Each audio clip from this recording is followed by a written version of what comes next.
Hello, everybody. You're listening to the Big Chill Podcast. This is episode 871, Tuchel's England Squad Selection.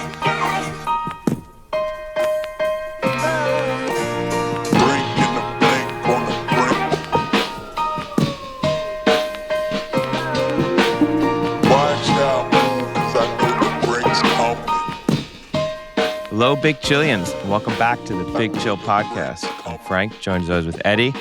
Today, we're definitely going to have to talk about some Premier League wrap-up, some England World Cup squad debate, I think. But first, how's it going?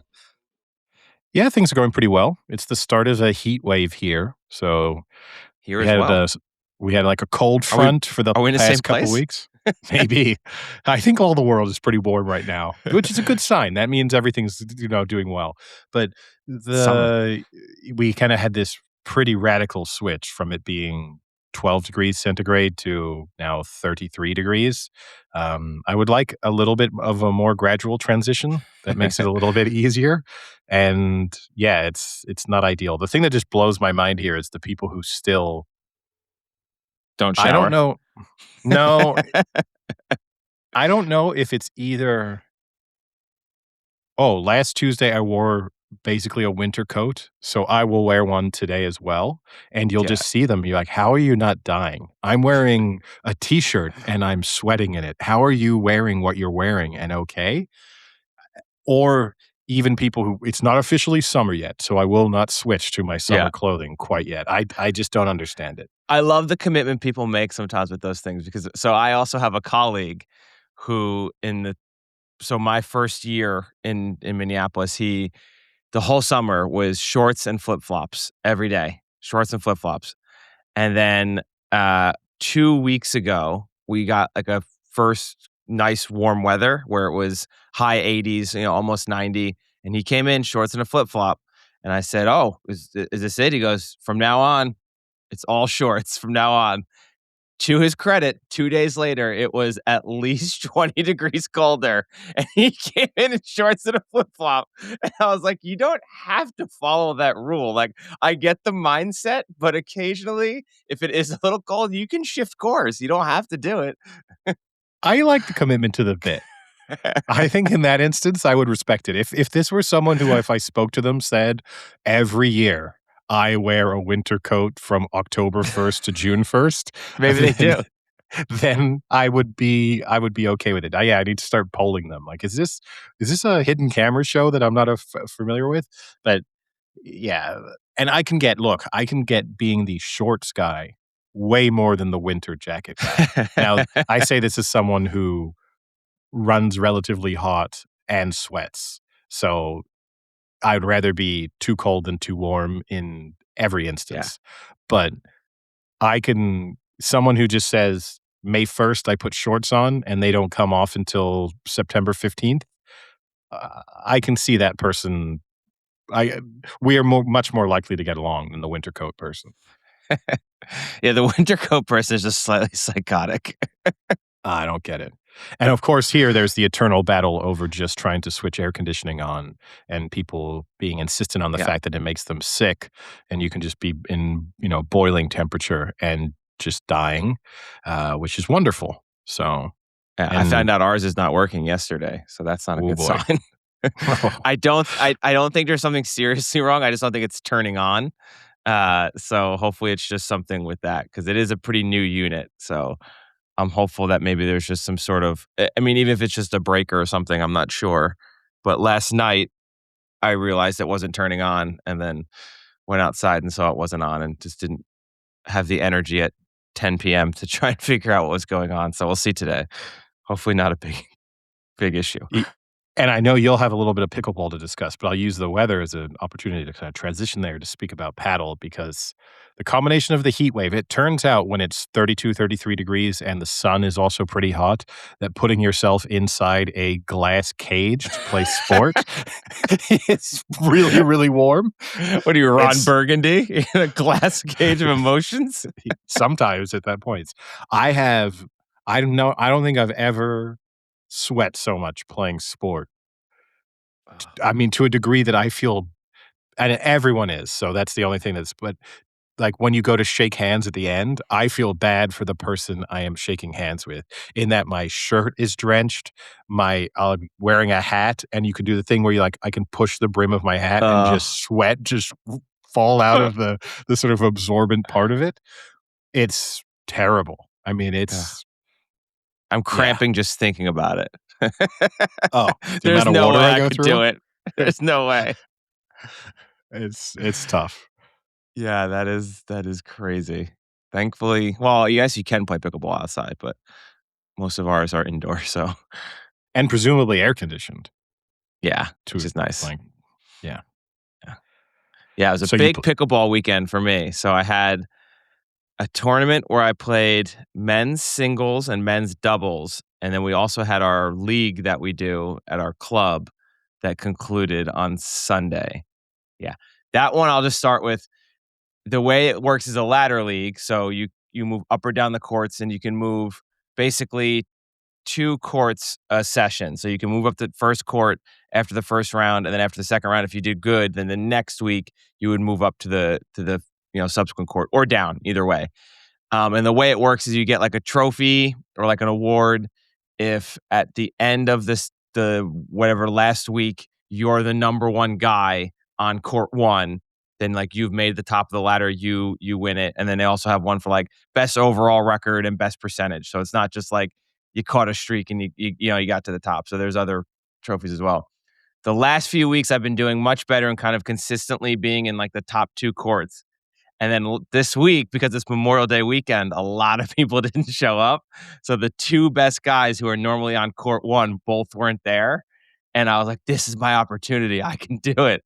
So I was in the second court, won that one, moved up to court 1, and then won court 1 by 1 point.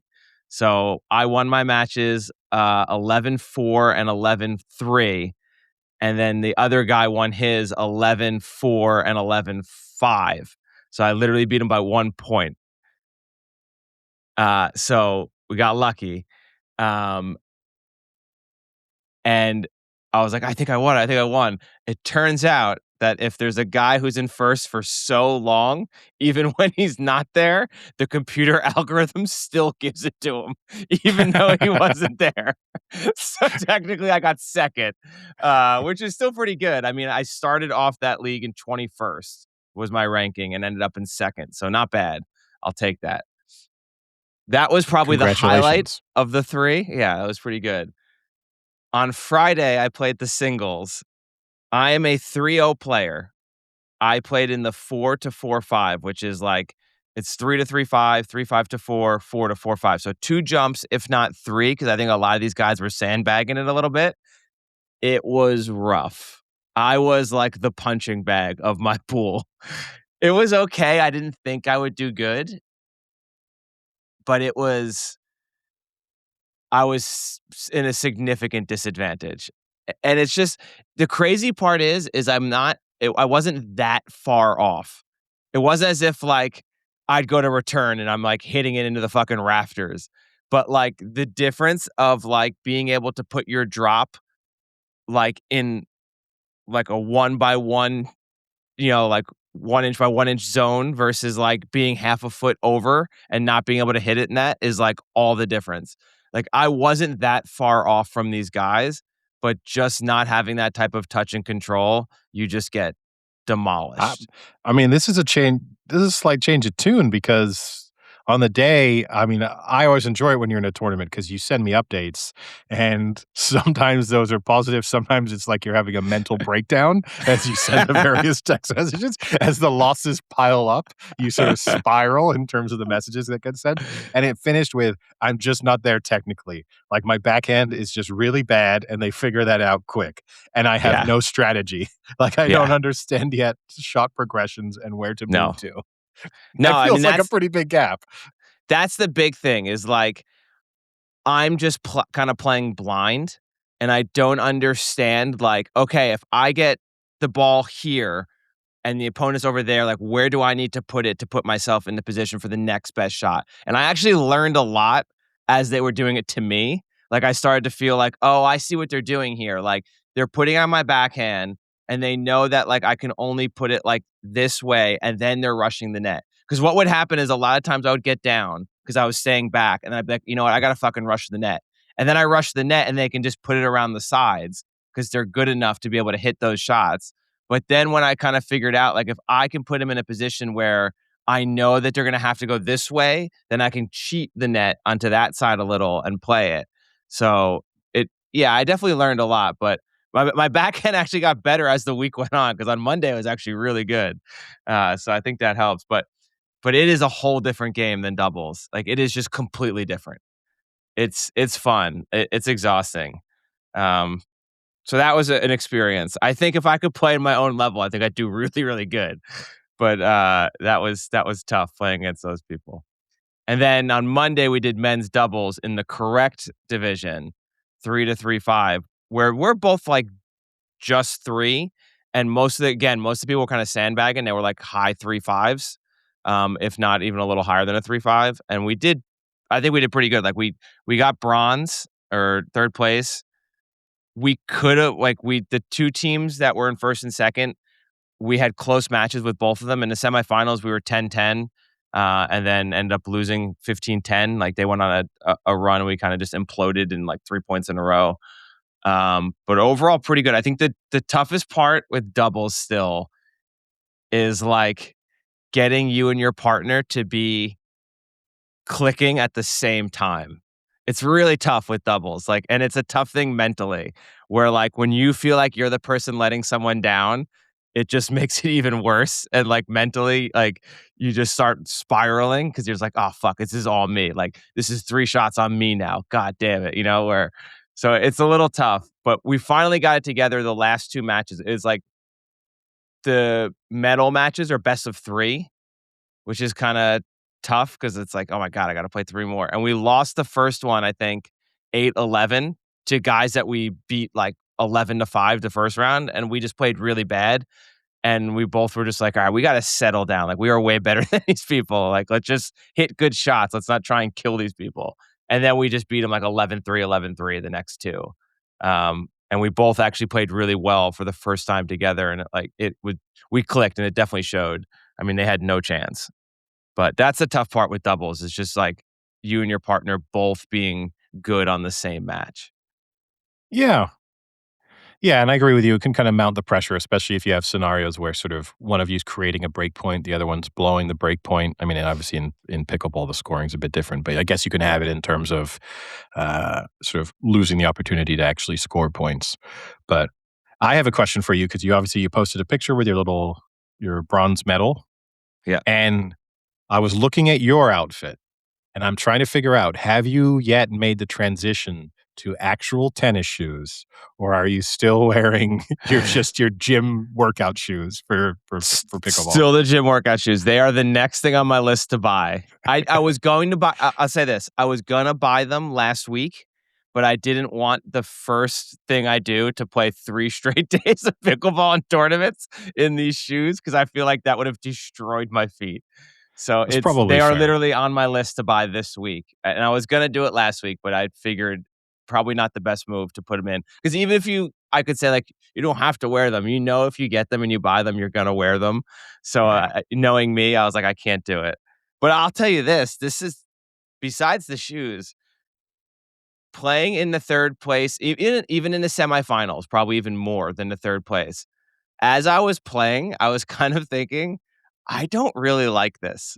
Like, I don't like the pressure in a sport like this. Like, this isn't my type. Like, I genuinely almost wasn't enjoying myself because I was stressing myself out so much because it's such a different sport to me than any sport I've played, where like most of the other sports are like, I don't know. It's not like a stop and then it's like, okay, this next 3 seconds really matters, and then a stop, like just the way that pickleball or tennis and things are played like that, mentally and stress level, I just don't like it.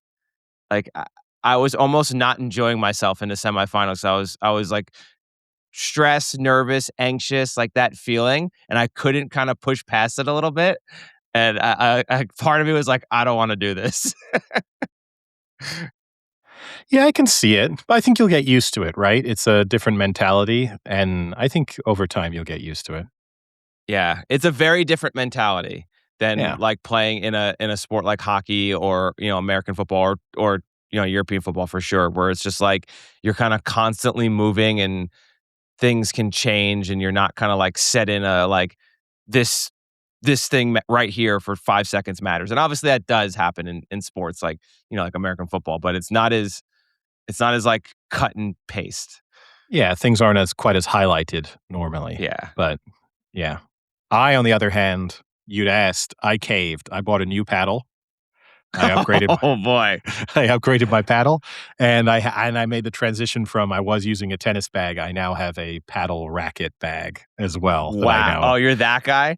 We have yeah. paddle racket guys who come for pickleball with, like, a full tennis bag, and I was like, "Dude, come on. But What this can you is have in that bag?" but this is part of the reason why I made the switch because I had a full tennis bag, so it's huge, and Yeah, now I've made the swap down to the paddle bag, so it's a third that's of the allowable size. then. A Okay. lot of people were asking me consistently, "Why do you have such a big bag?" And including, I think the deal breaker for me Don't worry was about it. like, yeah, you focus on your own game, all right? But the deal breaker for me, or the thing that sealed the deal, is I showed up to play one day, and then the guy said, "You got a really big bag, but a really small car." And that was the moment. That was the moment when I decided Oh, that's amazing. time to buy a smaller bag. How can you fit that bag in your car? It was actually annoying when you put 2 people in my car, and with the big tennis bag, it was starting to take up too much space, so the paddle bag That's makes it a lot amazing. easier. Your car is so small, you can barely fit 2 people and a tennis bag. It's a big tennis bag, but yeah.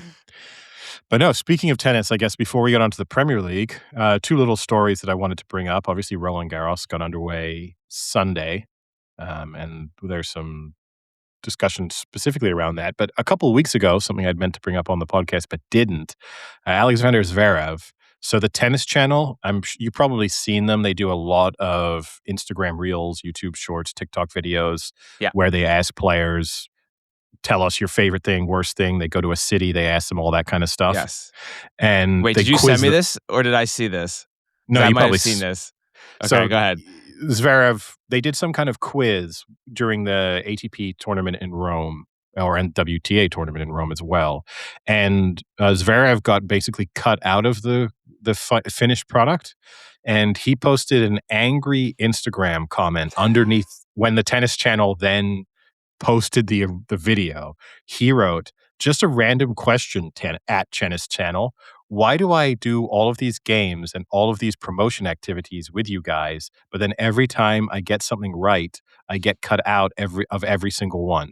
Just asking if you're interested in wasting my time or just hope that I get something wrong so that you can put that in. I know you have players that you love to hate on and players that you love. So just please stop wasting my time then. Thank you." Wait, but here's my question though. Is he a player they hate or a player they love? Because if they're not showing him, they might hate him. But if they're not showing him doing it right, maybe they love him because they don't want to embarrass him. No, so I guess his accusation is that he got all the questions right, and so they didn't include him in the video, which he subsequently deleted this comment because people made fun of him. People made fun of him for A, caring, and so he just got ripped into immediately for being like a real loser. And B, he then got the thing that I think all athletes fear, which is when people start to realize that you read the comments. So that was he was then getting further attacked by people for being soft and paying attention to social media when he should focus on playing tennis. This also comes on the heels of, he kind of put himself, he said that Sinner was sort of 1A, and then he and Alcaraz were sort of Yeah. 1B, and then there was a huge gap. And he then subsequently got knocked out in the next round of the tournament that he played in pretty convincingly. So that hasn't aged particularly well. But yeah, not a great look for Zverev. Not the worst controversy he's been involved in, but still makes him look pretty petty. I mean, I can see it being annoying because I'm sure they're not quick. I'm sure they're like longer than they should be, right? Where it's like we're going to ask you 4 questions, but this is going to take 30 minutes. Let's say it's 15. Let's say it's 15 minutes of his time. But I also can understand as a participant that this is a sort of quiz, and I think it was all about Roman numerals in this one because they were in Rome. So that was the theme of the video. God damn it. And there were a lot of players who did very, very badly, and not to separate them too much. I think the American players fared a lot worse just because we don't learn that in school. Yes. So Zverev did really well. He got none of them wrong. And so they cut him out of the video, basically. And I can understand that if you're editing that video together, okay, maybe you could try and do this guy's really good. But if you don't think the questions are actually particularly hard, which personally, I don't think a Roman numeral quiz is going to be that. I'm not going to be blown away that someone gets the answers right. I can understand that you focus on the people kind of embarrassing themselves with incorrect questions. So I guess the advice for Zverev is if he wants to feature more heavily, just intentionally get the questions wrong. And that's what he said. That's what he thinks he's got to do. Yeah, well, give it a try. But I'm going to guess he doesn't get invited back. or the next one is just him. They double down. Just him. They're so petty in return that they just a full video of him, no edits, just full pauses, full everything. And they make the questions insanely difficult. Yeah. Oh no! Sorry, the correct answer is moops. So sorry. If they moops him, it'll be amazing. Now, speaking of players being unhappy with tennis players being unhappy with the media, Roland Garros is also being somewhat overshadowed by the fact that many of the world's biggest players in both the ATP and WTA are having a media protest in which they are limiting their media appearances to only 15 minutes.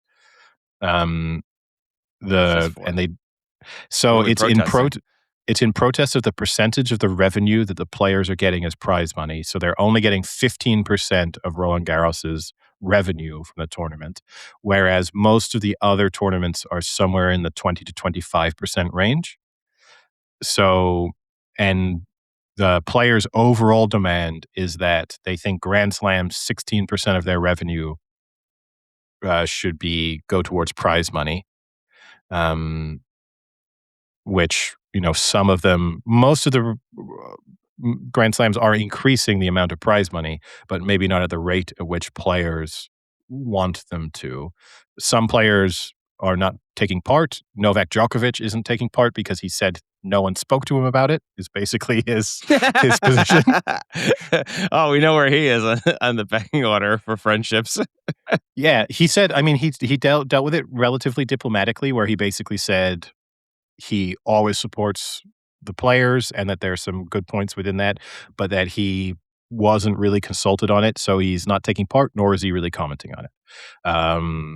Emma Raducanu said that she didn't get it and that playing in Grand Slams was about more than money, and so she was happy to stay for longer than 15 minutes. Unfortunately for her, she then got knocked out in the first round. But there's a host of players. There's a little bit of a divide. I don't think it's a great look for professional tennis players. I think the prize money looks more than adequate. And if anything, I think there should be discussions surrounding more prize money in tennis going towards smaller tournaments and lower ranked players to try and guarantee that people ranked, 120th in the world actually have a livable existence and can continue to do that without running themselves into debt. I don't think.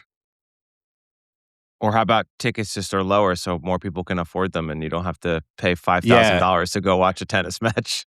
That's the other point to me and this is where it comes across as so tone deaf from the players themselves of hey, you guys are making more money, then we want more money. Whereas it would be a much better response for them to say, do you know what, actually, the prize money for Roland Garros, which this year is... it's probably so low. Hard to survive on. So this year it's 2,550,000 euros for the winners. That's for all the winners, men and women singles. The doubles winner Eddie, gets. Once you take away taxes, It's managers, coaches, training, hotels. I mean, that's barely 50,000 euros total. So doubles, you win doubles, you only get 590,000. Oh, if you win, but that's actually, you split that in two and then pay taxes is actually not that much, considering that like the Grand Slams are going to be, if you're a really good doubles players, that's where you're going to need to make your money. If you see what I mean, like there, I could get a doubles player saying that actually, do you know what? 295,000 euros each, minus taxes, minus costs for but the who's one watching of the doubles? Not a lot of people, so it's probably more than fair, but I'm just saying, you know what I mean? Like, if you think of this is the revenue, how do we make this, how do we improve the sport? I think, I'm not even gonna comment on some mixed doubles, you only get 122,000. So there what? So, it's, I think I can understand players talking about saying, "Hey, we feel a little bit as if a lot of other people are getting very rich off of what we do." And I think that's a fine conversation to have. But I think that they should then focus on money being pumped back into grassroots tennis to support younger players, then also money being there for lower ranked players.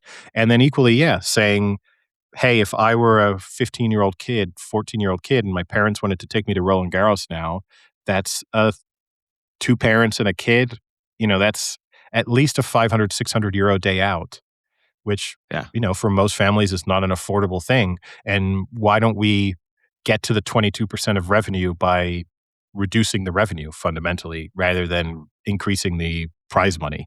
So, that's the thing that probably I think comes across as the most tone deaf. Yeah. I mean, especially on the heels of the World Cup and trying to take a family to the World Cup costing you pretty much half a year's salary to stage.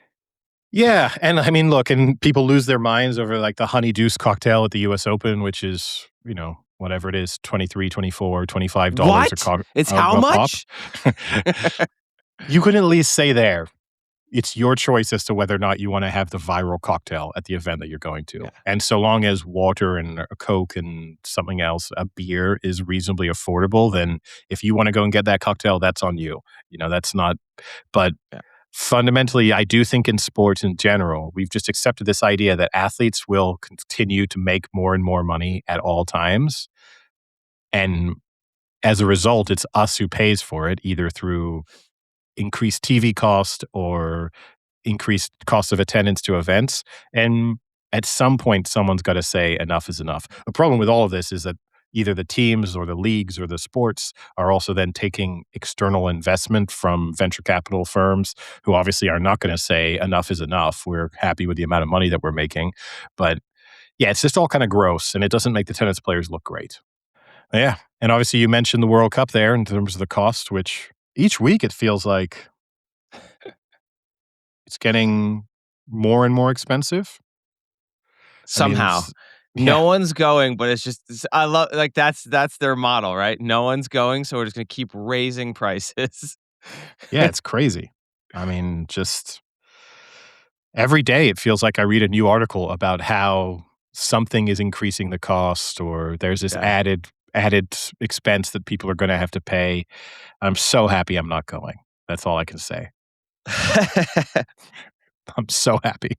I'm so happy I'm still slightly committed to the bit that if I can find a really cheap ticket and go for a lot cheaper than our friends are that we know that are going for very expensive prices, I might do that.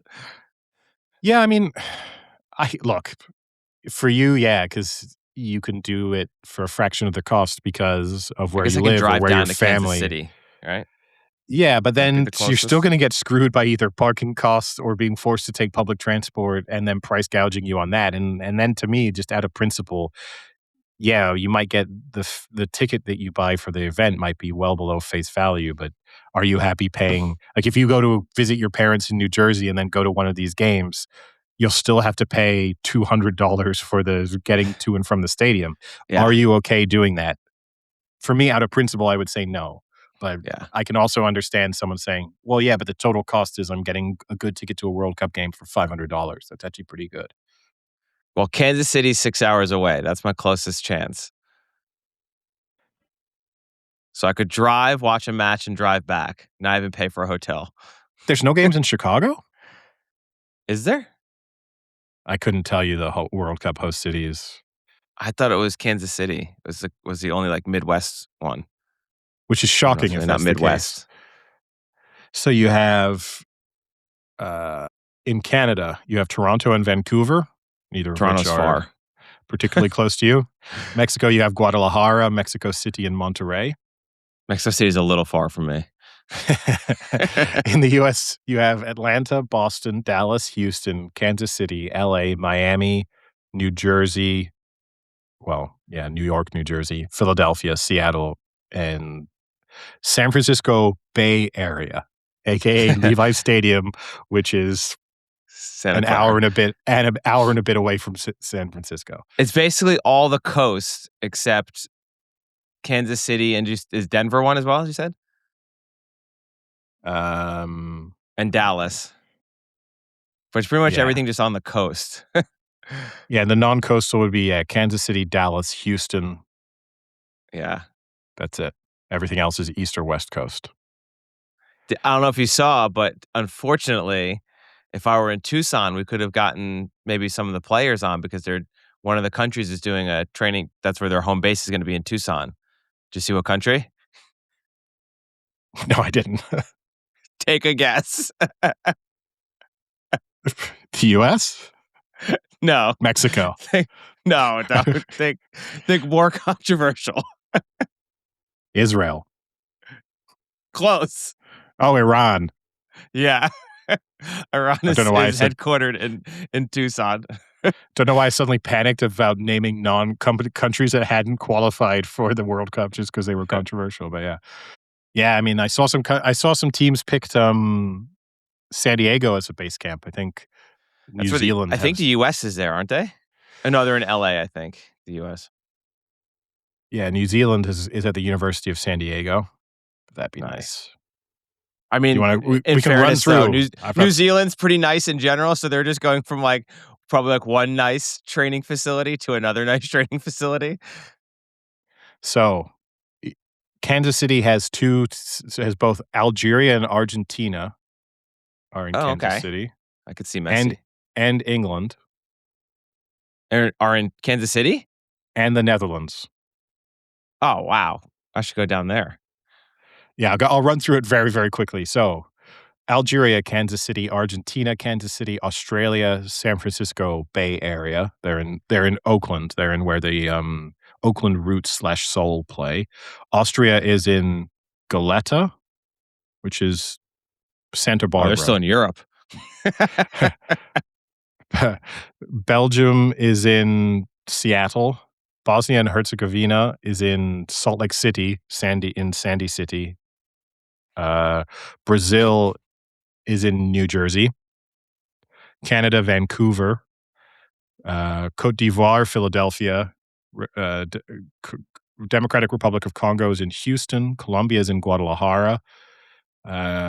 Cape Verde is in Tampa. Croatia's in Alexandria. Wow. Curaçao's in Boca Raton. Czechia's in all the old people. They're playing in a retirement home. They are playing at Florida Atlantic University. Czechia's in Dallas. Ecuador's in Columbus. Egypt's in Spokane. England, Kansas City. One. Spain's in Chattanooga. France is in Boston. Germany's in Winston-Salem. Ghana's in Boston. Haiti's in New Jersey. Iran's in Tijuana. But I guess also it's Tucson. Maybe they're doing both. Maybe it's a mixture depending on Or maybe they switched because they didn't want to stay in the States. Maybe. They're not sure they get visas, might be the bigger issue. Iraq is in Greenbrier County. Jordan is in Portland. Japan's in Nashville. South Korea, or Republic of Korea, is in Guadalajara. Saudi Arabia is in Austin. Morocco's in New Jersey. Mexico's in Mexico City.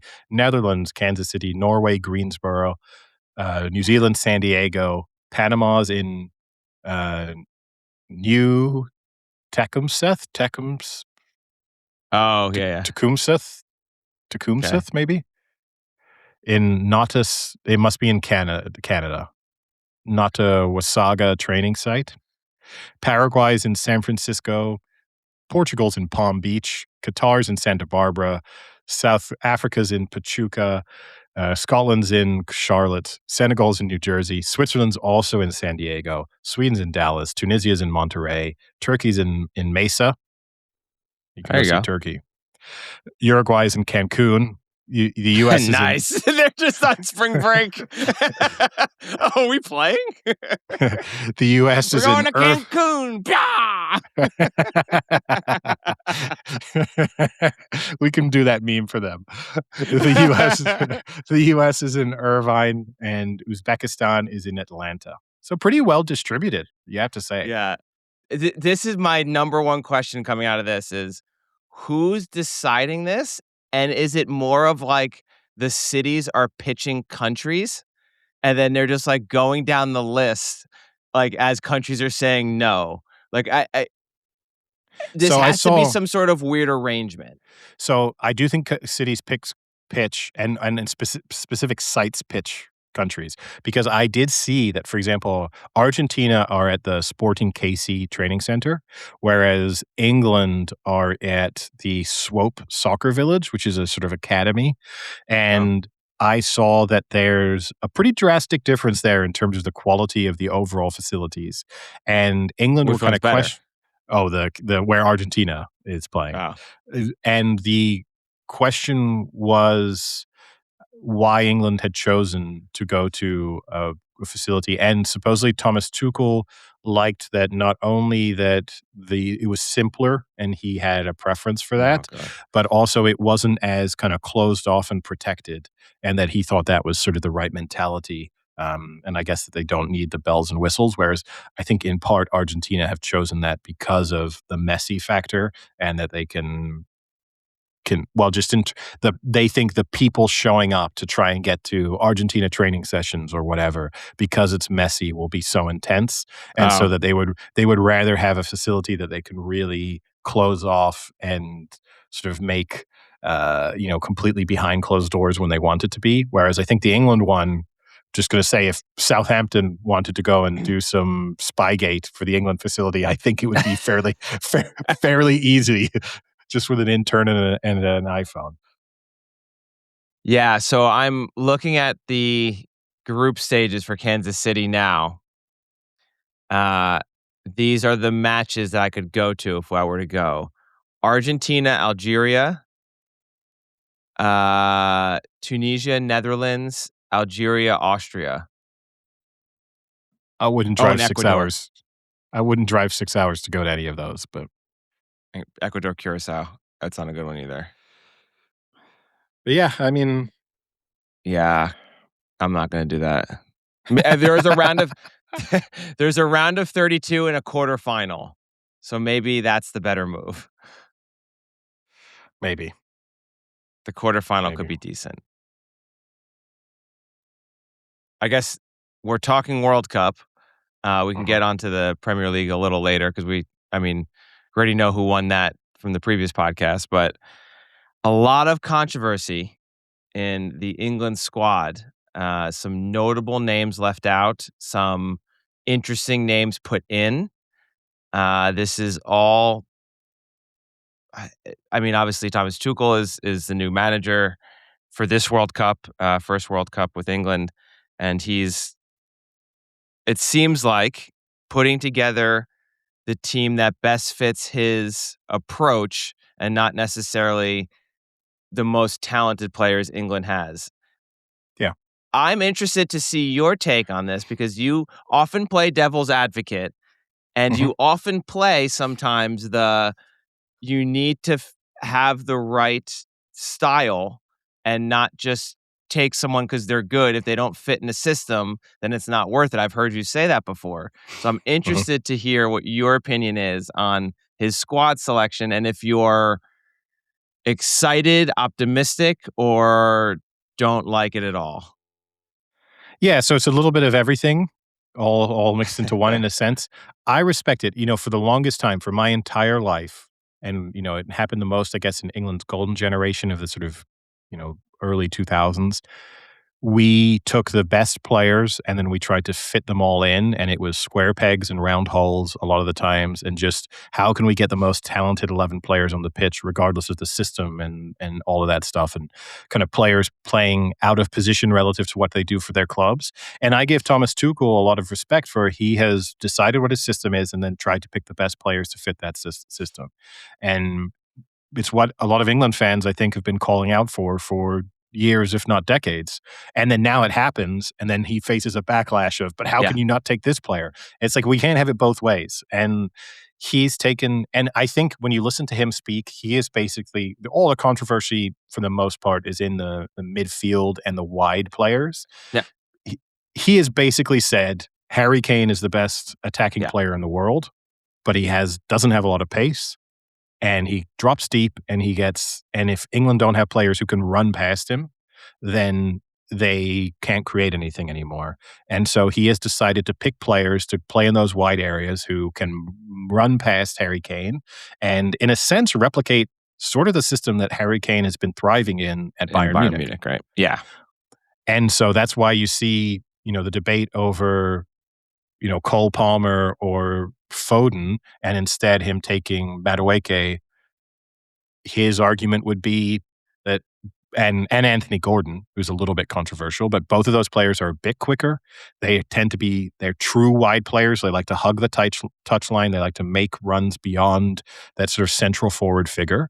And so he can play with, I'm going to imagine it's going to be Marcus Rashford on the left and Saka on the right is probably going to be the sort of best 11, but that if he brings Gordon or Madueke on for either of those two players, he's not changing the system to accommodate them.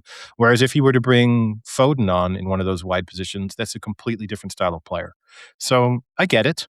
The problem with it is if it fails, he's the one responsible for the selection, right? So the criticism then would be fair and just, but I understand the decisions that he's taken for the most part with the squad. There's a couple that I'm not so sure on, but the overall concept I understand. I'm okay with it as well, because I think obviously a big criticism that England have faced in the past is, Harry Kane is not getting as involved as he should. I mean, even though he consistently scores a lot in the World Cup, that's always a constant criticism. Like, Harry Kane's not, he's not the X factor that we need him to be, blah, blah, blah. So now you're giving him the opportunity to do that. And I think that's kind of what you have to roll with. He is the best player England have, so you kind of have to play off of him. So I don't dislike it. I do push back a little bit, though, on, we talked about this actually, I think, a few pods ago, where there are just some people who are great in the moment and are just clutch players, and the moment's never too bright. If anything, it's they thrive when it is, the spotlight is on or the pressure is on. And I think not bringing one or two of those players can hurt you. And yes, I mean, who the squad you put together maybe fits best, but they haven't played in some of these matches and in these high pressure moments that, like, Cole Palmer or Phil Foden have. And especially Palmer. We've seen Palmer be put on as a sub and make great plays and bring England back and score big goals. Like, there is something to that. And when you have players who are untested, I think that's a little bit risky. It is, but then, Palmer we only think that about Palmer because he did really well in the last Euros, and that's just because he was given the chance. So Madueke may be thrown into the deep end in this World Cup and score a big goal for England. He's played well, and since Tuchel has taken charge, Madueke started two of the more recent qualifiers, and I think was man of the match in both of those. And this is the only criticism I would really throw at Tuchel is he's a bit inconsistent in terms of justifying his team selection, and I wish I'm not saying it because I said it, but what I just said explains his decision-making. But at times he said, well, I want to pick players who've done well for England, but then I also want to pick players who are in form for their clubs. So I didn't pick Foden and I didn't pick Palmer because whilst they've both played well for England, they're not playing consistently for their clubs and they're not playing well for their clubs. Okay.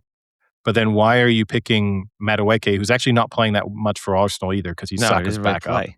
So, or like Tony, who's, off playing in Saudi Arabia, like, because some of the argument is I won't pick these players because they're not playing at the very highest level. And so, there's some players within the, that I think that was kind of the excuse used for Gibbs White, for example, of, okay, yes, he's had a fantastic season, but he's not really testing himself at the level that Tuchel thinks is necessary or is using as an excuse. Okay, then what about even Tony?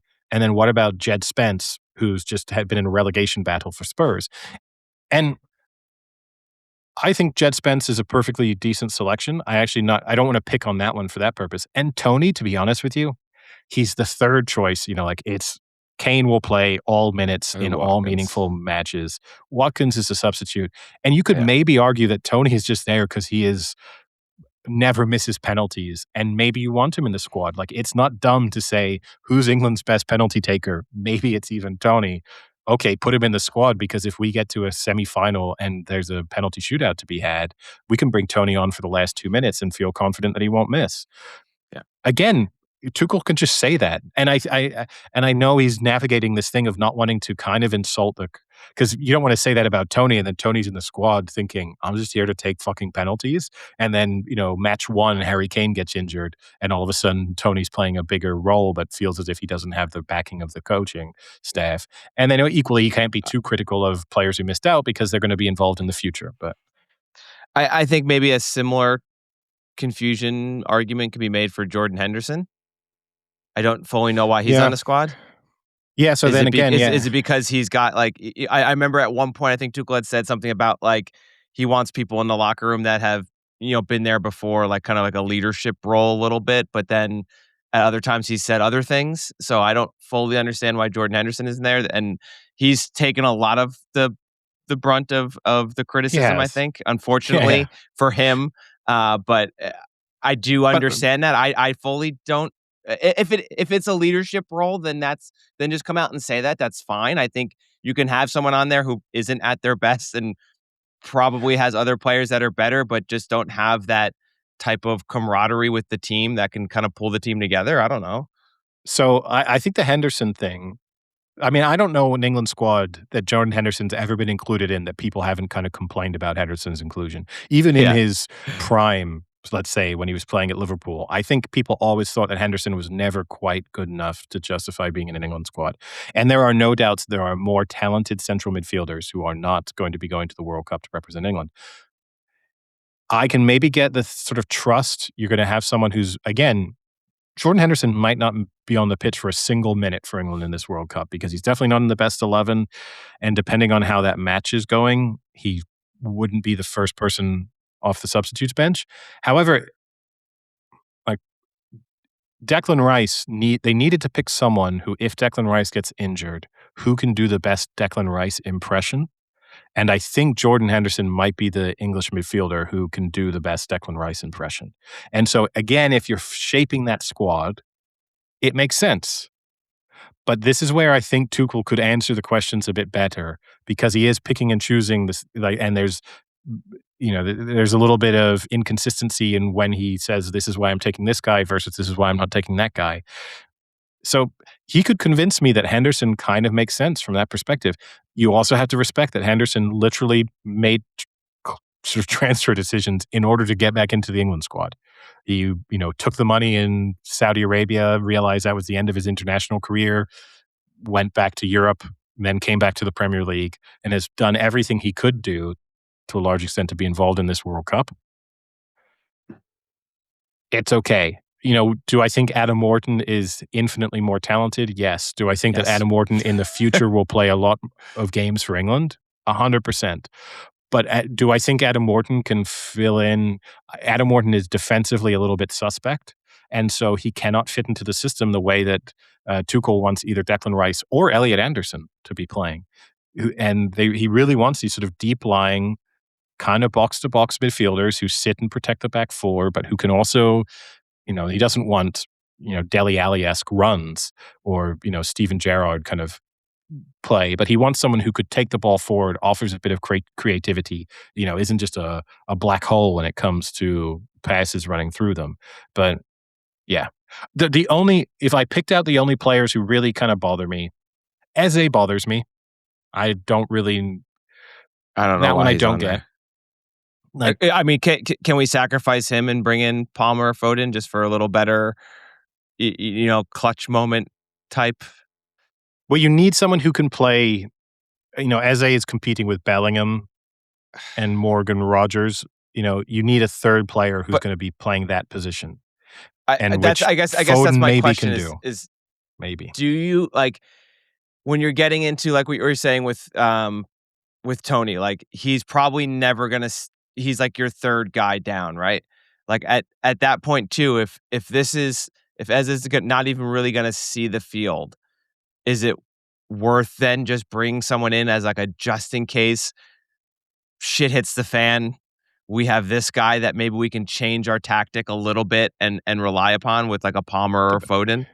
But this is where I say this is where it's going to be for him. Does he trust? I get it's two different mindsets. One is I think the system we're going to play is going to be great, and we need players who can play the system. Or you can be a coach who thinks things are going wrong. How can I change things up? And clearly, Tuchel has gone into this with a squad that he's put together where he wants the system to be England are going to play from minute one to when they're knocked out or lift the World Cup trophy. They're going to play the same system. And he wants to make sure that whenever he makes a substitution, if anyone gets injured, if anyone gets suspended, that he isn't changing the system because of a change in the player personnel. He'll live and die by that decision. But you at least, again, I just wish he kind of would say that more outright to why is this player being included? And he does at times. He's the best player for the system. But then other times, and look, there's a couple ones again. So I'm Eze's the only one in the midfield and attacking sense who I really take a bit of issue with, other than Tony. But I guess I'm just going to say Tony's there to take penalties, basically. I think Harry Maguire can feel super hard done by. Yeah. He's been good this season. And again, if you're bringing Henderson, and we don't know, but if you're kind of bringing Henderson for that leadership experience, I don't think he's taking Henderson for leadership. I don't know. I don't think this is an England team lacking in experience anyway, because you'd really look through who he's taken. You've got Jordan Pickford, an immensely experienced goalkeeper who's represented England at, multiple major tournaments, played in finals of major tournaments. You look even defensively. But defensively, you only got Stones, really, right? Yeah, on the international level. I mean, you've got players. What I mean? Like that's. Wouldn't it be nice to maybe have someone else who could calm him down a little bit back there? I don't know how much. I don't know how much experience really matters, in these things. I think you need people within your team who can do that. I don't know if defensively you necessarily, again, as I said, you look through that England team and you then pick out, Harry Kane, almost as experienced as you can get. Saka's tremendously experienced. Rashford's really experienced. You're not lacking players who've been in big moments and played in the very highest level, and players who've done, the most intense things. You've got players there who've, scored penalties in crucial moments, missed penalties in crucial moments, saved penalties in crucial moments. So, I don't think they're lacking on that front. I think you could make the argument that Harry Maguire's been the best English central defender this season, almost. And you could also spin it as this is an England team that will definitely go into this tournament feeling like, as they have done for the last 6 or 7 years, if not a bit longer, actually, I guess since 2018, that set pieces are one of the areas where they are most dangerous. Harry Maguire might be England's most dangerous weapon from attacking set pieces. You have Declan Rice, who's supposed to be, the best set piece taker basically in the Premier League. Why would you not throw in the defender who, when you put him up front, every team is definitely going to think, oh God, we need to make sure we're handling Harry Maguire in that circumstance. Will they feel the same way about Mark Gahey? Probably not. But Maguire to me is the only player who, if I were Harry Maguire, I would legitimately be furious that I haven't been included. I think everyone else, when you got the phone call, if you're Foden, I think it's an easy, look, you've barely played. And when you've played, you've not done that much. Cole Palmer, you've been injured most of the season. You haven't played a lot. Your form's also been pretty poor. You know, I mean, like you can have a conversation where you really speak to someone. And also to a lot of those players, it's next time, next season, next Euros. Like we're not closing the door on you. Harry Maguire, this was the last roll of the dice on an international level. A guy who's barely missed out on England winning major tournaments. It would make me feel a bit sick if I were Harry Maguire. That's for sure. Yeah. What about our one of our big ever missed bets for a first goal scorer in our friend Trent Alexander-Arnold? Yeah, I mean, he's not been pulling up trees for Real Madrid, so I don't think his form's been absolutely the best. Real Madrid have been, that's a new one. I've never heard that one before. No, that's pulling up trees. Yeah. Who the fuck can pull up trees? You got to be a fucking Paul Bunyan. Yeah, well, Paul Bunyan would make the squad, but or I guess not because Harry Maguire missed out, and he's the most Paul Bunyan-esque English player. Well, but too bad he's from Brainerd, Minnesota, so he'd have to be on the USA squad, and Weston McKennie ain't moving for him. Yeah, Trent. I mean, Reece James is England's best right back. I'll die on that hill, and so I'm fine with the idea. The problem, I guess, is you look at the right back options for England. I mean, I suppose the first choice is Reece James. Second choice is probably Livramento, who's also had injury issues this season. And then I guess the idea is that Nico O'Reilly can kind of play anywhere in the back, including right back. So you're pretty covered at right back. But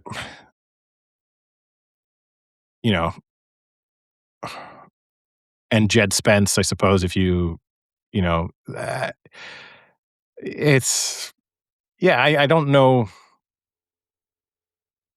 I can see why Alexander-Arnold hasn't made it, but if you swapped out Livramento for Alexander-Arnold, I also don't think I'm sort of enraged by that decision either.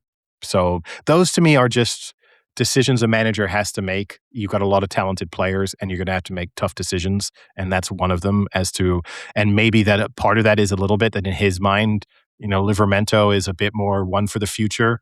And if he thinks that, would he rather give a 23-year-old a bit of big tournament experience versus, Alexander-Arnold, who, I mean, isn't old, but is, coming more towards, he's only 27, Alexander-Arnold. He's a lot younger than you think he is. But like I can maybe get that argument that it's Reece James's position and everyone else I'm just making. And again, I mean, from a positional standpoint, Trent plays completely differently. He can't really defend. I mean, we've had this conversation a million times. Do you want a right back who can't really defend? Probably not in a major tournament. That was kind of the same thing they had in the Euros, was trying to find the right spot for him. So, yeah, and the experiment was pushing him into midfield. That kind of failed. And like again, maybe the only argument is maybe a Tony-esque argument for Alexander-Arnold is he's a wonderful set piece taker. And so maybe if Declan Rice were to get injured, then you try and get Alexander-Arnold involved a bit so that you don't have a major drop off from set pieces. And maybe for penalties but then again, you could have made the penalty argument too for Harry Maguire, because they still would say Harry Maguire has taken the greatest penalty I've ever seen in the final of the Euros. So, like if there's a defender I'd want to trust with a penalty again, Harry Maguire would have been it, and he's not in the squad. And I think Dan Burn versus Harry Maguire, it's a tough one for me, but yeah, I can see okay. That. Speaking of penalties and speaking of the England squad, I started watching the Dear England series on BBC. That's like a adaptation of the play Dear England, that was basically Gareth Southgate's run. I watched part 1. I think it's a 4-part, I'm assuming. I don't actually know. And then part 2 is supposed to be the next day, and then I didn't watch it, and it's not on streaming, so now I'm kind of fucked. Nice. I kind of enjoyed part 1. It's a little strange. It's funny because they mix in. Did you watch it at all? Sorry, I guess I should say. I've seen clips of it, and I saw clips of the original play, but then also never saw the play. But yeah, so they're cutting in clips of the real tournament and players in with the actors. But when they show the players, the real players, basically, they show only kind of their backs. So, like, you never see a footage of, like, Harry Kane, like, running to the corner and celebrating, like, face first. You'll see, like, his back run, and then they'll cut to the actors, and then the actors are, like, celebrating. So it's kind of weird because you definitely know that, like, that's not that guy, you know? They do a decent job of it. Like, it's not terrible. But basically the first episode was just, Southgate being appointed manager, and then up to the 2018 Colombia shootout. Right? Colombia? Yeah, that was a shootout. And the first episode was a lot of like, how do we get better at taking penalties? Because England have been so bad at it historically, and Southgate, being one of them. Well, not being on the unfortunate side of losing penalties. Yeah.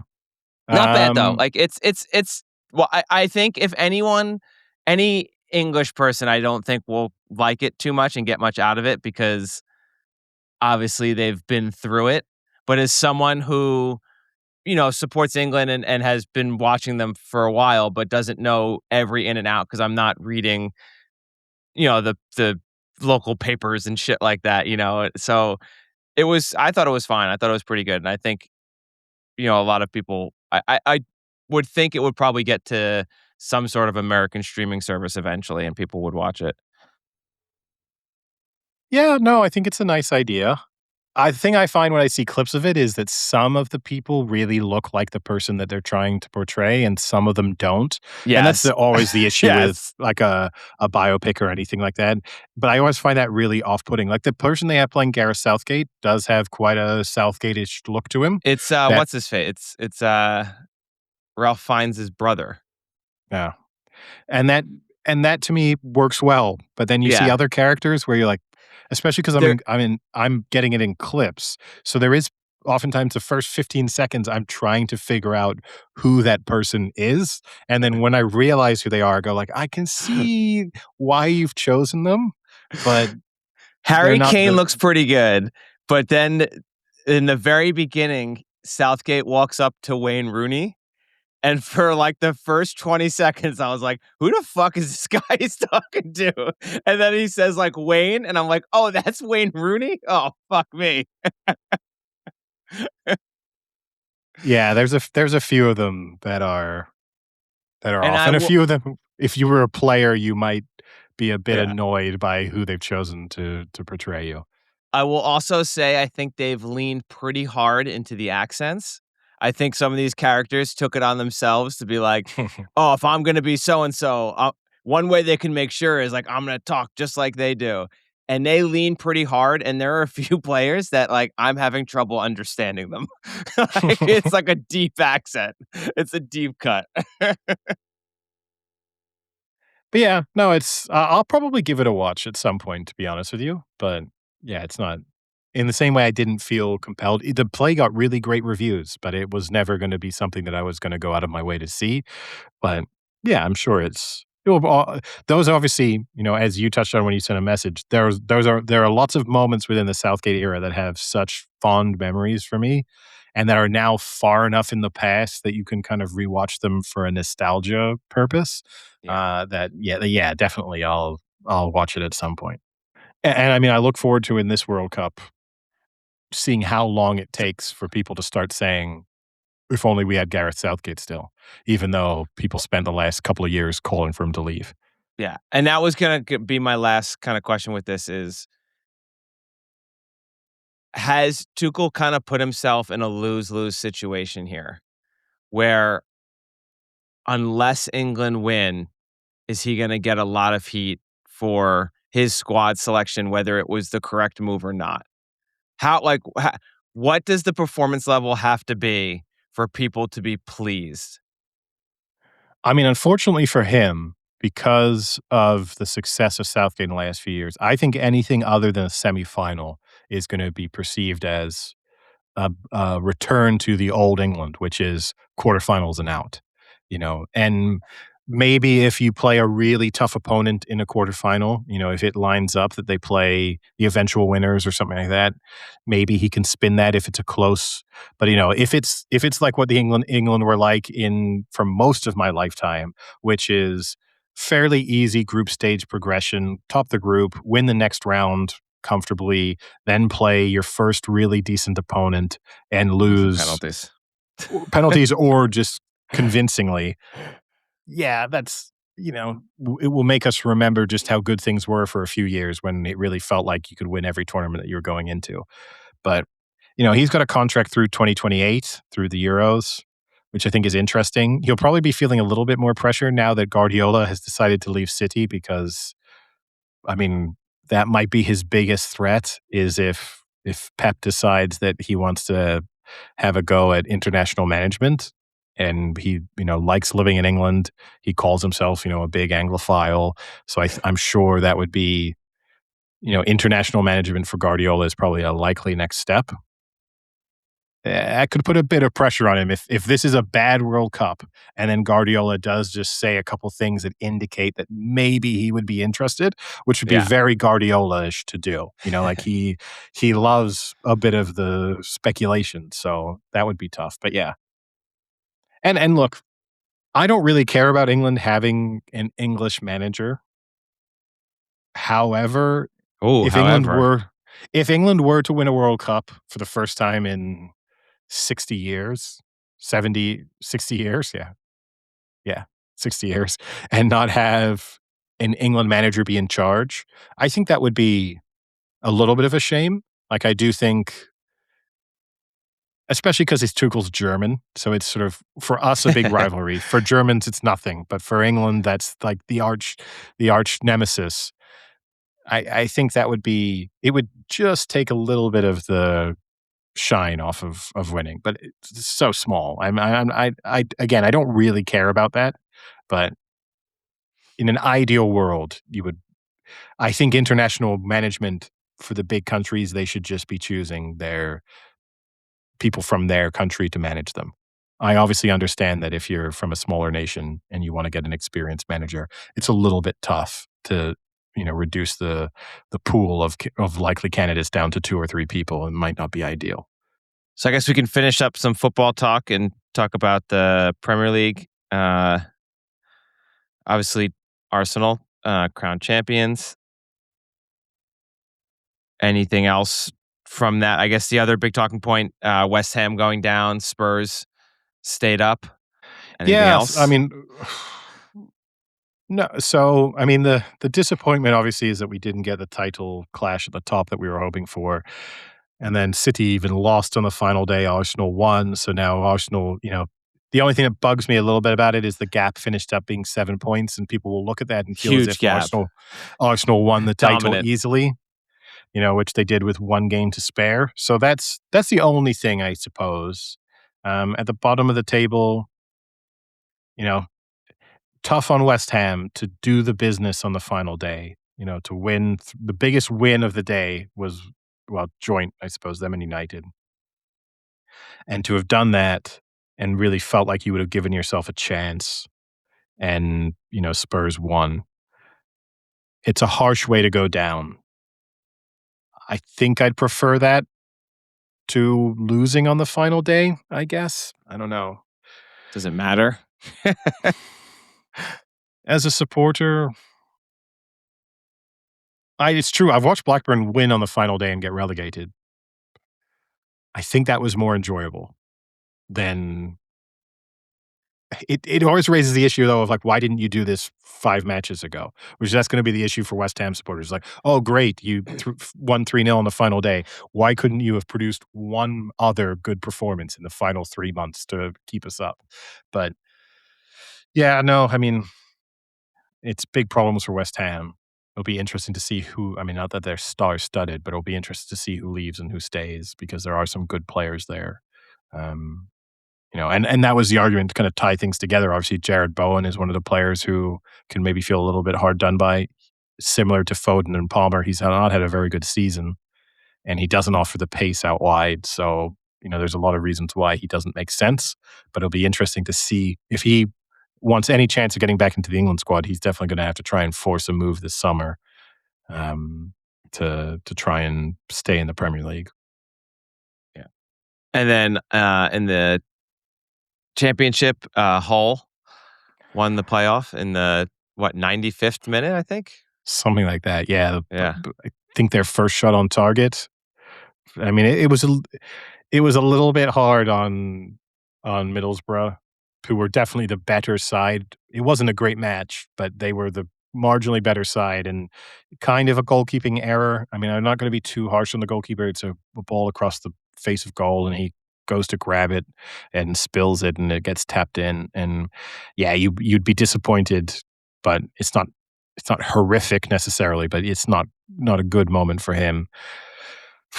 I can't imagine anything worse, though. A Middlesbrough supporter to have effectively been knocked out of the playoffs twice. Like, it's just...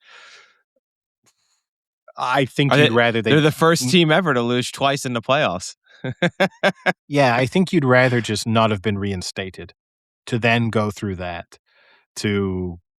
Especially because they went into they were the quote-unquote favorites in the playoff final. They were, on paper, the better side. Hull had, and Hull pulled out, I think they're only the fourth side in history to get promoted through the playoffs without conceding a goal in the playoffs. So, defensively were super solid for the 3 matches that they had to play. But look, as a supporter, as a Blackburn Rovers supporter, and it can be so doom and gloom, I think this is the thing that kills you about the championship, is because I look at this and think, Hull were battling relegation last season, and now they're going to be playing in the Premier League next season. And that you kind of go into next season being like, what could be for Blackburn if they just sort themselves out for 12 months? It's not going to happen. But I think that's the worst. It's the best and the worst part about being in the championship is the turnover is so quick and can be so dramatic. You look at Sunderland, who, Blackburn and Sunderland were neck and neck fighting for promotion a couple of seasons ago.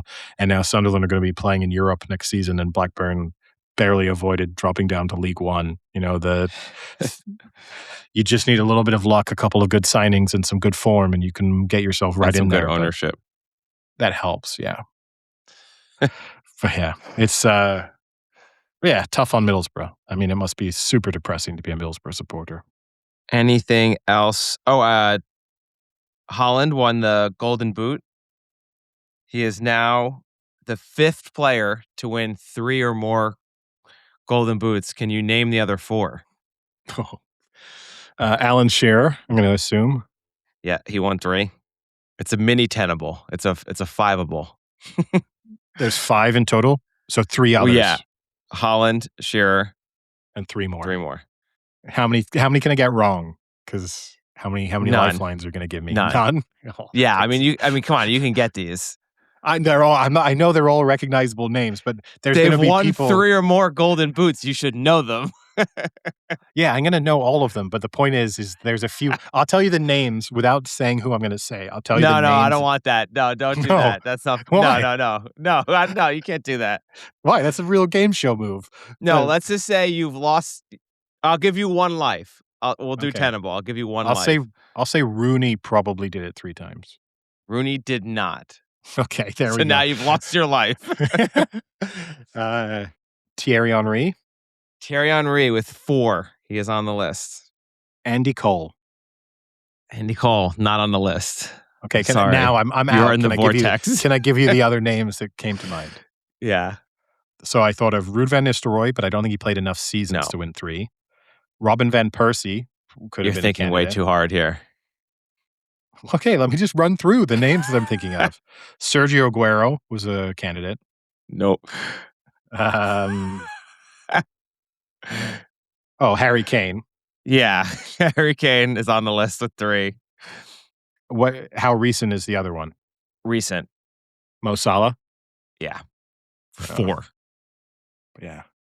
Yeah, so those are the only 5. Let me see how many times. I want to see how you laughed at my guesses. Well, not getting Harry Kane is a tough beat. Yeah, but Harry Kane's. Yeah, I mean, solid. They're all obvious, but the problem is like they were. I knew they were going to all be. Okay, Andy Cole was just one time. What a loser. Wayne Rooney was never. Wow. That would be a good question. The most goals to never win Golden Boot. He must be up there because he had 26 one season. But Didier Drogba. No, I mean like combined, like in your career. Oh well, then it's got to be him, right? It's got to be Wayne Rooney because he is what? That's a good trivia question. Put that in your back pocket. Just to round it off for completion. Go ahead. Van Persie twice. Okay, you were close then with Percy. Van Persie. Who else did I say? Van Nistelrooy only once. Henry blocked him 3 times. Twice. So he scored 2-0-1-0-2. Van Nistelrooy scored 23 and Henry scored 24. Just to wrap up, I guess, the Premier League, I haven't heard anything from Sam. Silent. No gloating. No like relief text or anything. So I think there's 2 things here. One, he's taking the high road. Yeah. I think he thinks we are all bitterly disappointed that Arsenal have won the Premier League. And I think he thinks we all, me in particular, just hate Arsenal and that this has just been heartbreaking. And so he's taking the high road and being respectful and wanting, and also Sam. So he wants us to come to him, and say, congratulations. I am in a group chat with Ollie and Jake where I think Ollie said congratulations, I think. Maybe, are we sure he didn't have to sell his phone and his phone plan to be able to afford to go to the World Cup? This is also possible. Who knows what else he's doing to raise funds, too. Yeah, and added cost, too, of making it to the parade on Sunday. Do you think he's going to the parade? I'll say no. But let me see the parade route relative to where he lives. So it is expected that more than 1 million fans are going to attend Arsenal's Premier League victory parade on Sunday, May 31st. Yeah. I couldn't think of anything worse. 1 million people. That is insane. Who are these? Why are you going to a parade? I don't understand it. Look, this is kind of like the New Year's Eve argument. It's like, why do you want to stand around so many people?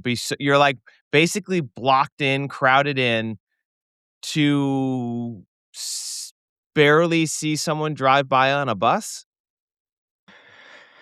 Yeah, I mean, it's mildly above attending the NFL draft in terms of things I would do. You know what I mean? It's more of a celebration. Yes. And also, you don't need to necessarily be. The only way you could talk me into it, there's only 2 things I will say is. Kids? Kids are 3 things. Kids, maybe. If your kids really want to go, then you got to bite the bullet and take them.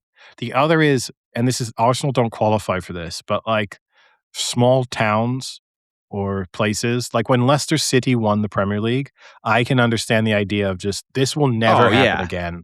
And I want to soak in every minute of it. So I will go to the parties and I'll go to the pub that day and I will do everything because this is a once in a lifetime experience.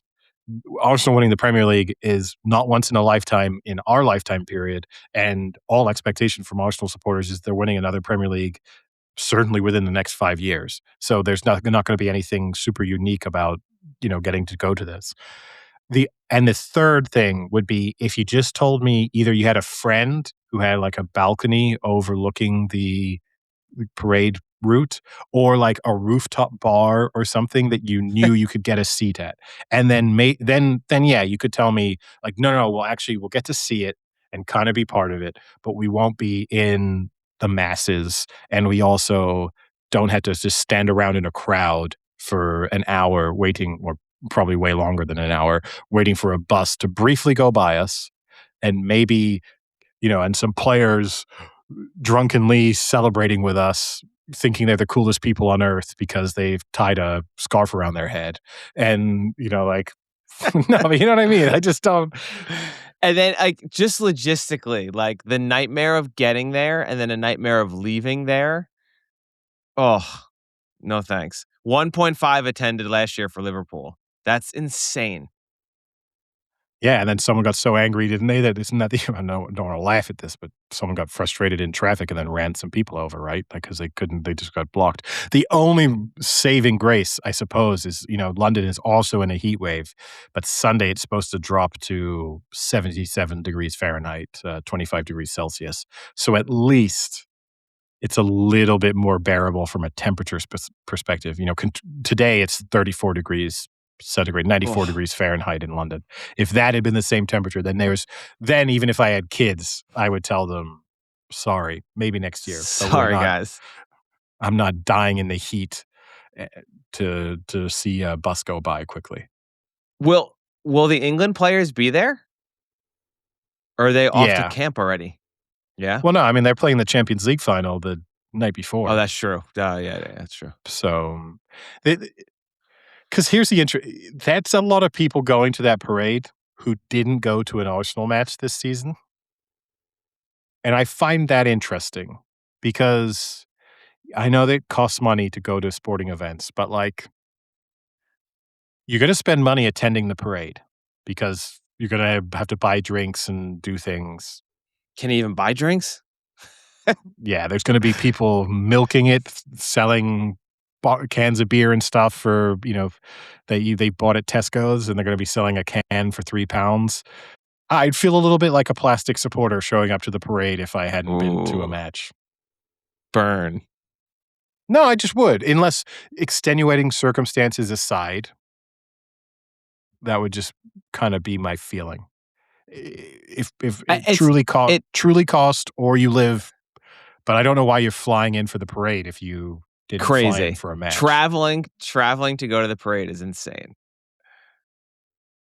It's wild.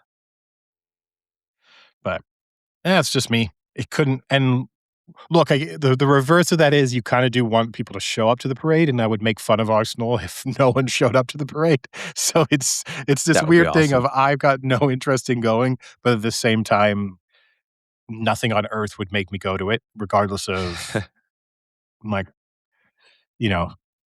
so yeah, I don't know. It's a bit hypocritical in some senses, but yeah, I don't know.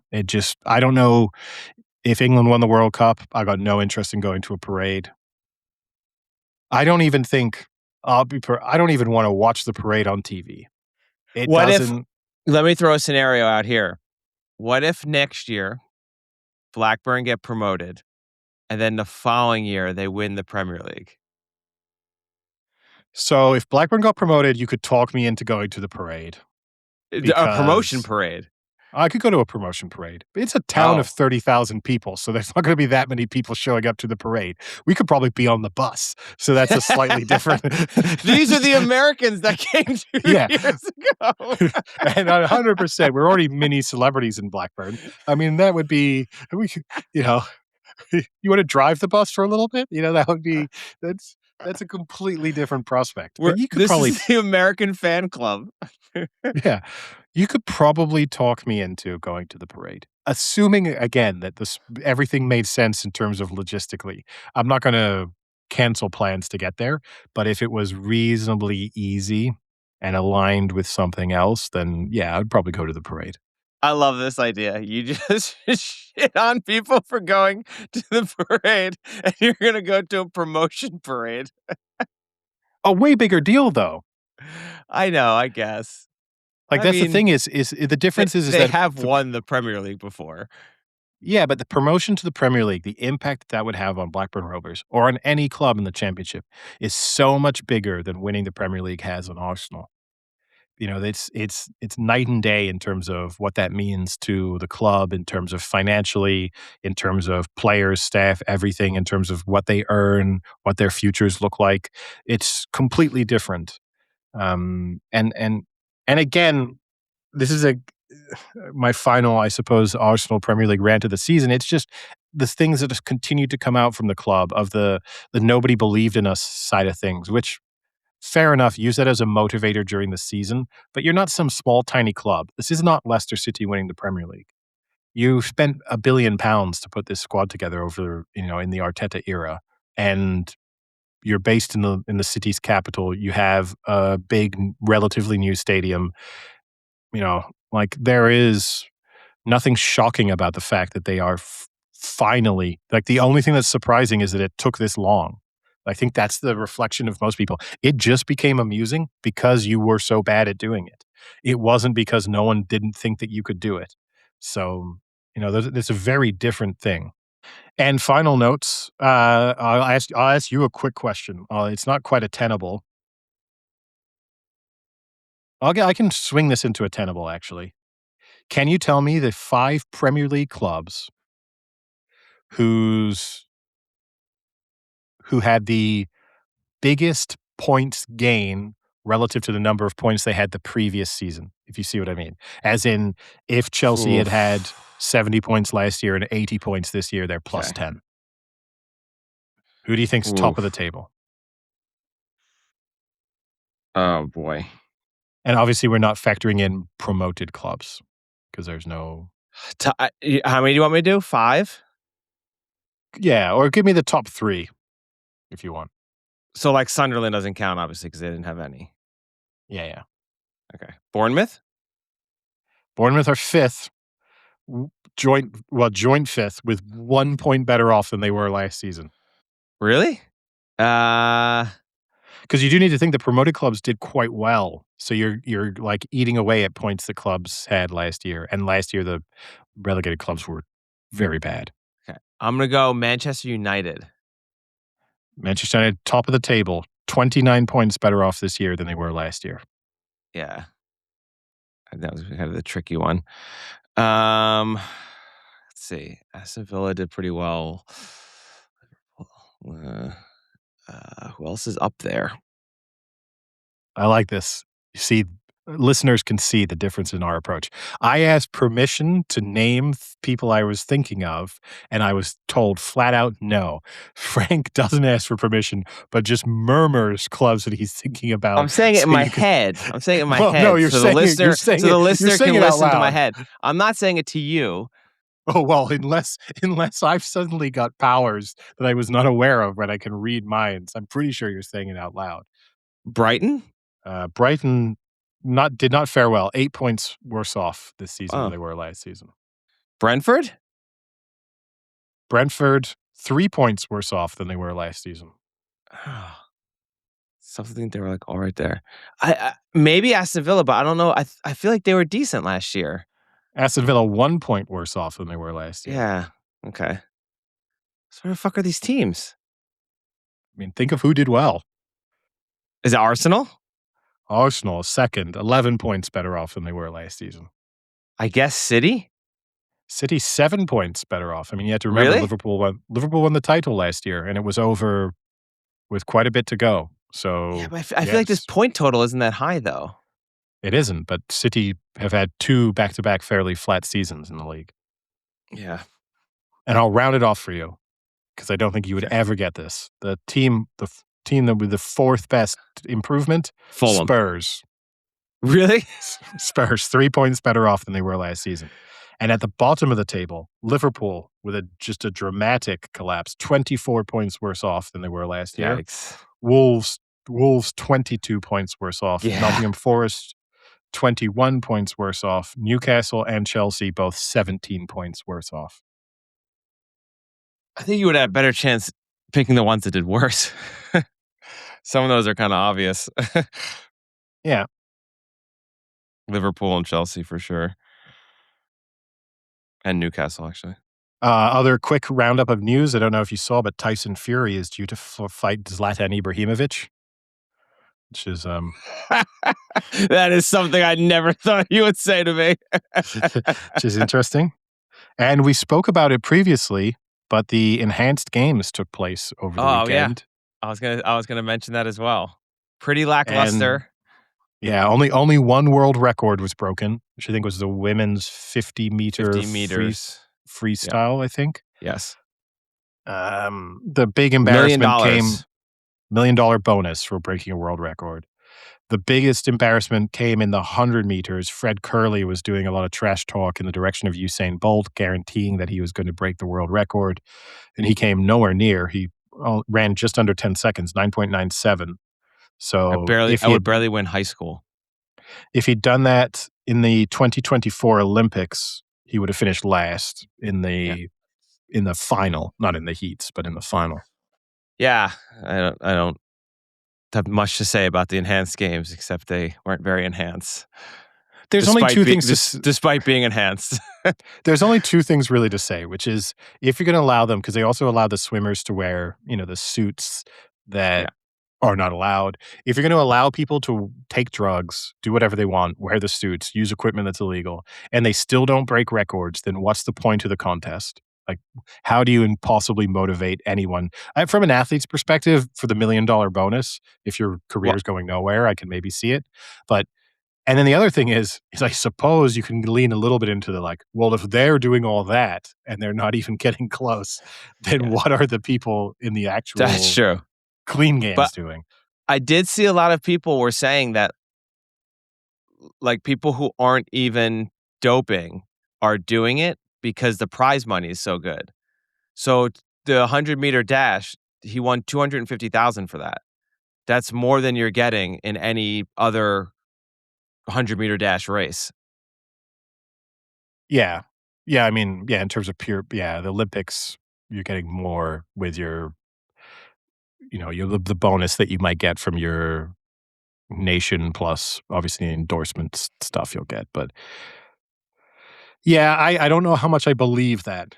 I think that's a great thing to say. No, I'm clean. It's just there's a lot of I'm not saying that they are clean, but I'm saying that but there were a lot of athletes who came out and said no, I'm just doing this. I saw similar things of no, I'm just doing this because it's a lot of money on the table. Maybe I can break a world record and get $1 million bonus and do it clean. Yeah, which the only thing that's interesting is maybe if you were, and I know that you just don't want to tarnish your name in any way, but if you were like that pole vaulter, the guy who's just always breaking his own records over and over again, do you not just, and people have already, we discussed it, right? The one time that he was getting, his sponsor was having to pay him out every time he was breaking his record. Do you not just show up at this thing, break a world record, get $1 million plus the prize money and walk away, plus your sponsor payout $2 million richer than you were Saturday night? Yeah. Or if you really want to be I don't know, just kind of show off and be controversial. You are a clean athlete. You register in, you test before, show you're clean, run your race, win your race, test after, show you're clean, and be like, look, I'm not even taking drugs, and I won your shitty fucking enhanced games competition. Yeah. That would be I would like that. I would respect that move. You'd have to be super confident, but yeah. Yeah. Wait, I was positive? No. And I lost? Oh, this really backfired. Oh, the only other news I meant to bring up, we discussed the World Cup, just a little anecdote, but I don't know if you saw, but for the games in Dallas, they are going to be pulling the blind so that the sun doesn't come through the windows anymore. So they won't do it for the NFL, but FIFA has insisted that the sun be blocked for games. Awesome. That's going to get people angry. And then the last, switching to non-sports, unless you got any other sporting topics to discuss. No.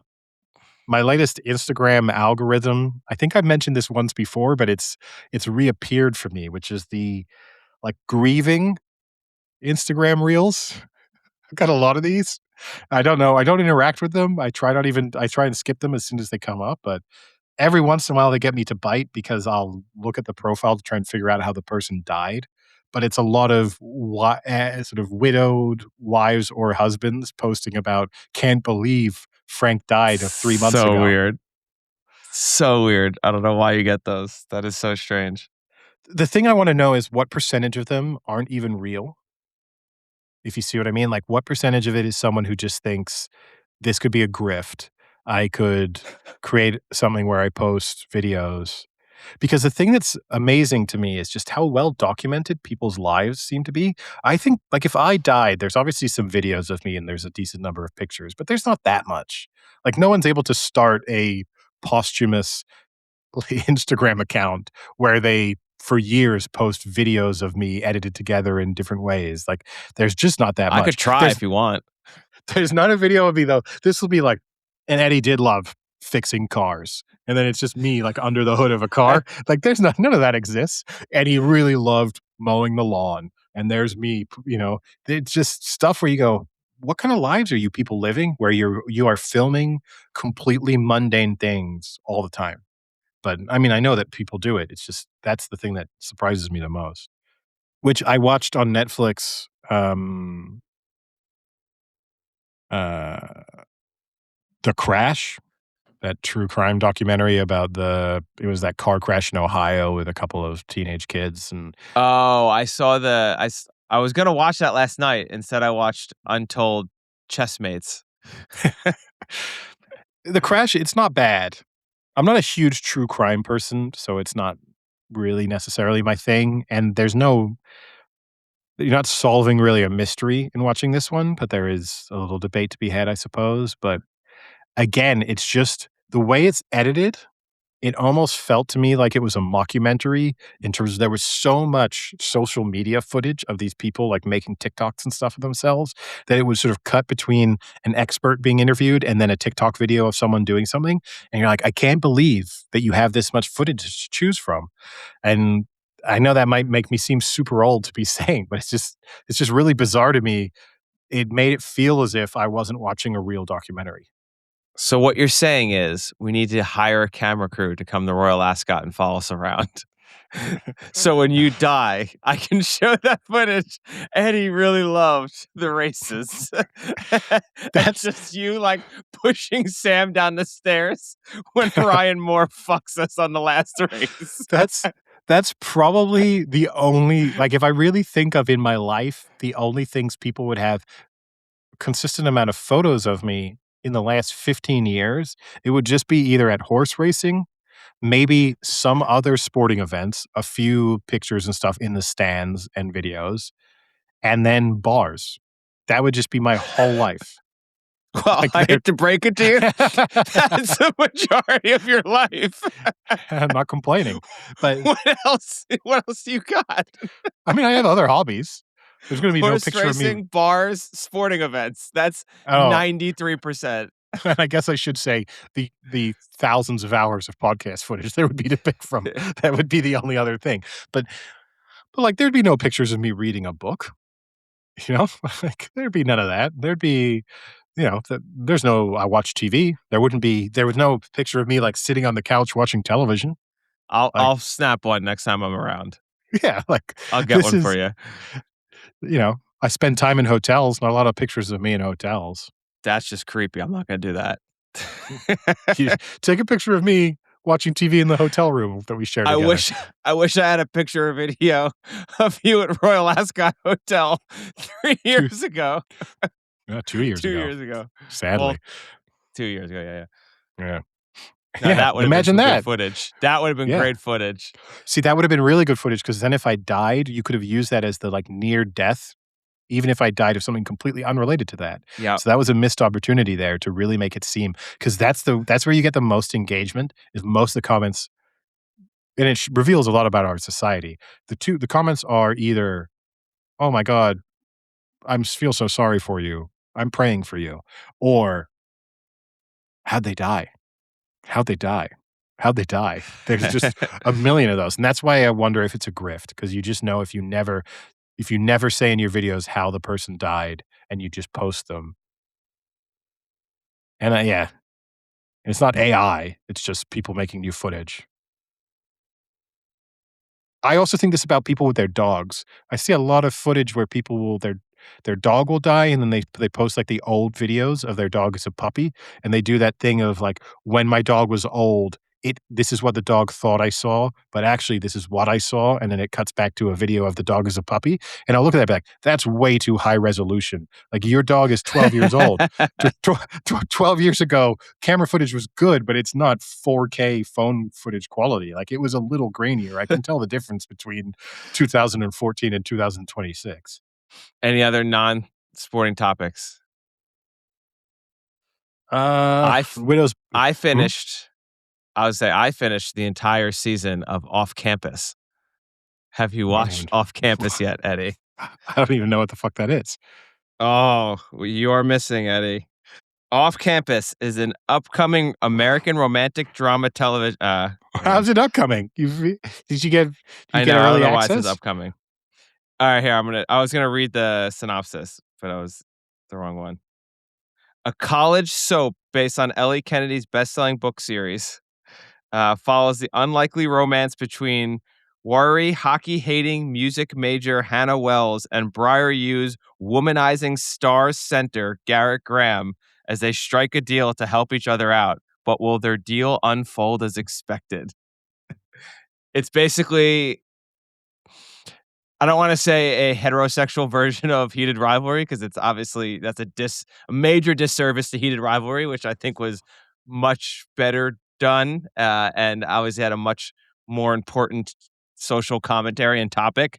But it is basically like, apparently there's a lot of smut novels that center around hockey. That's like a common theme. I was about to say, I think this move to Minnesota and the impact it's had on you in terms of evolving into this sort of middle-aged person who loves hockey smut.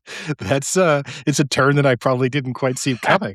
And I'm gonna just say I'm mildly offended that I'm like, watch from. You won't watch from, but you will binge the full told you. season. I can't fucking watch from. I've told you this. It's not available on streaming. I know you can. I cannot get it on my phone. Why does it have to be on your phone? Because most television I watch is on my phone during when I'm on the elliptical. But anyway, this is, but yeah, it's an interesting evolution for you into just a hockey smut loving person. It's all the talk. You gotta watch it. I've not heard any. Maybe in Minnesota, because you are in one of the hotbeds of hockey. Maybe this is one of some of the talk, but I'd never heard of it, and I'm never going to watch it. Shame. And it's actually pretty impressive that I've never heard of it, because when I turn it on, the homepage, the big banner is an Amazon Prime banner that shows me. Oh, it's up there. It's been up there. Not seen it. Oh, it's there. Not seen it. Obviously, Amazon. That's what got me. Yeah, you've been profiled. But yeah, it's. I'll pass on that one. I wasn't interested in Heated Rivalry, but you could have maybe talked me into Heated Rivalry just for the social significance of the show. This one, this is just a complete pass for me.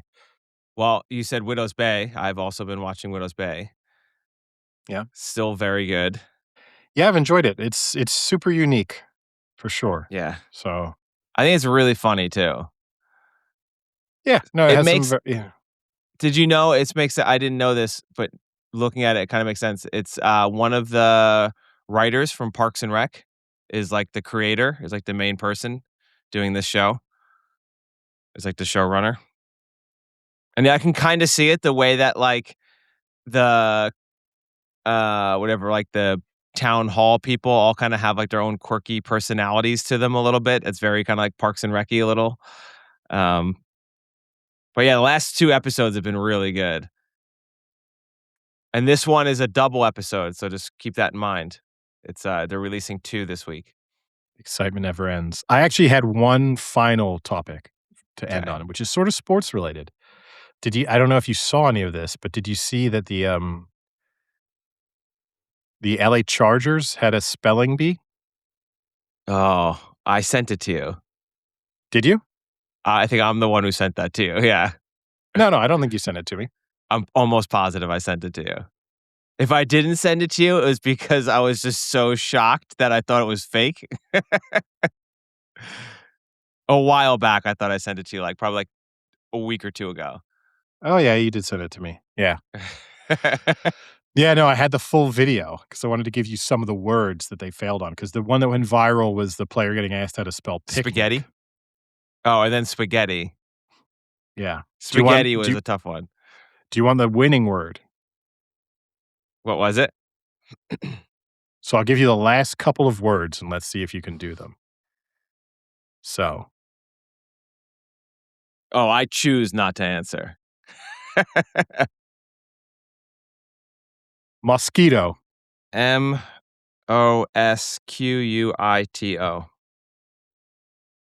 You're supposed to say mosquito at the end to mosquito. Proper spelling bee format. Correct. Blasphemy. Ooh, blasphemy is a tougher one. Let's see. Can you use it in a sentence? And I'm not giving you country of origin either. The question is that an A or an E? And I think it's an E. So, wait, let me write. If I write it, I can see it. BLASPHEMY.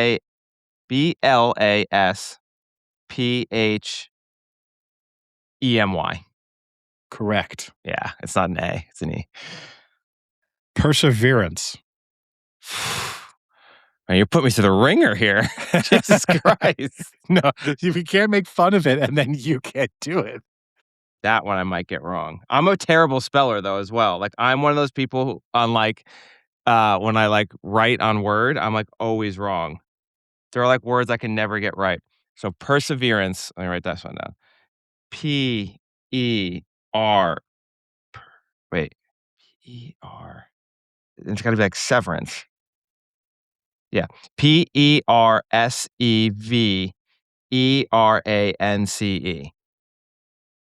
Perseverance. Correct. Perseverance. Pneumonia. Sorry. Oh my God, dude. Killing me. P-N-E-U. Hold on. Pneumonia. Pneumonia. Correct. That one actually a little easier because it's a science word.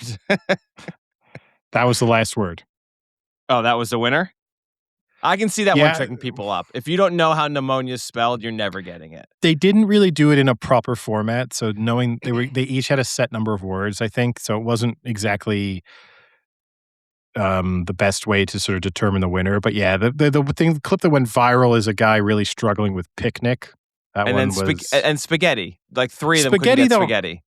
Spaghetti, look, spaghetti, would I be able to get it right into spelling bee? 100%. But does spaghetti at least require a moment of thought to get? Yes.